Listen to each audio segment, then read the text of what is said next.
Commissioner, the government recently gazetted wetlands across the country, but we would like to find out how much do the members of the communities know about this, and any particular strategies to increase awareness? The legal instrument number 14 of 2023, which gazettes wetlands in Uganda, has categorized the wetlands into three.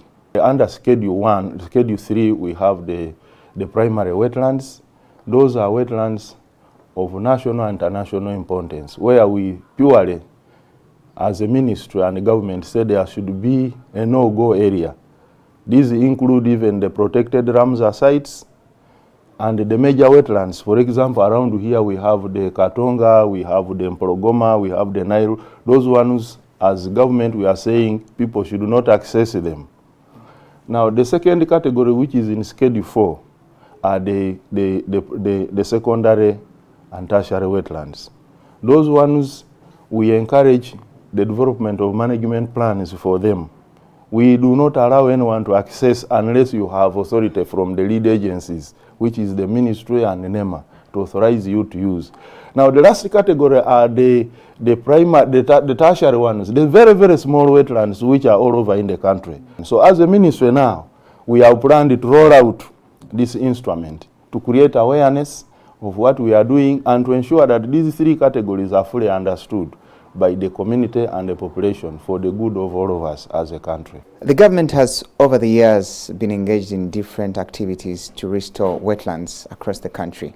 But then we've seen consistent re-encroachment.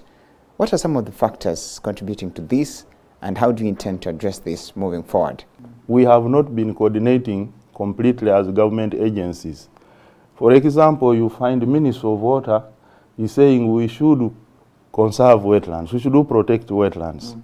But other ministries, for example, agriculture is encouraging people to grow rice in wetlands. So that kind of miscoordination is causing us a lot of challenges. Number two, of recent you heard that the cabinet issued a directive to cancel all titles in wetlands. But you can still see in some areas people are still issuing titles in wetlands. So meaning institutions mandated to do that need to come on board, and we speak one language and we sing one song to ensure that we protect these wetlands. We also have a problem of sentiments from the political leaders.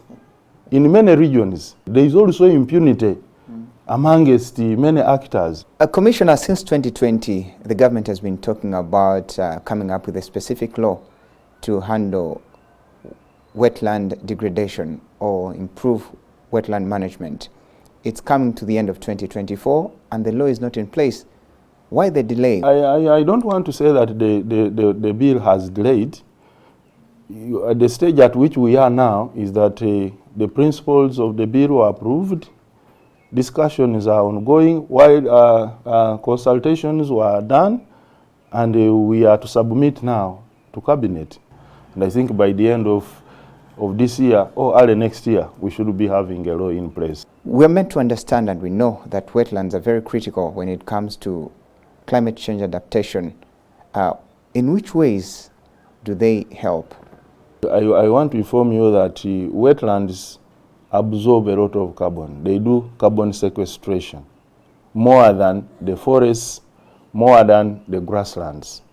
So when these wetlands are degraded, you expose the stored carbon into the atmosphere. Wetlands also, if they are conserved, they are very important in the process of rainfall formation.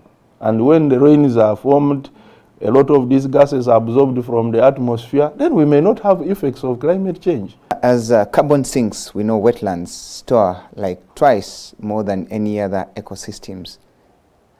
How will they be able to achieve this amidst the threats they face in the country? One of the things I've already mentioned is that, one, we need the law, which we are working on. Two, we are doing a lot of campaigns to create awareness. And once they understand them, then it means that it is easier for them to help us conserve. As a new commissioner in charge of wetlands here at the ministry, what are some of the approaches you intend to come up with to promote sustainable use of wetlands in the country? You may not be able to manage something that you don't know. So that's why I told you that we have undertaken the process of understanding the wetland inventory. How much of the wetlands do we have in terms of coverage? That is number one.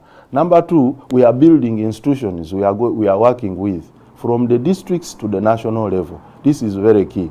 I've also decided as a new person to ensure that I bring all the key stakeholders to a national dialogue and have monthly meetings or quarterly meetings to review our interventions so that we do not affect the issues of wetlands in the country.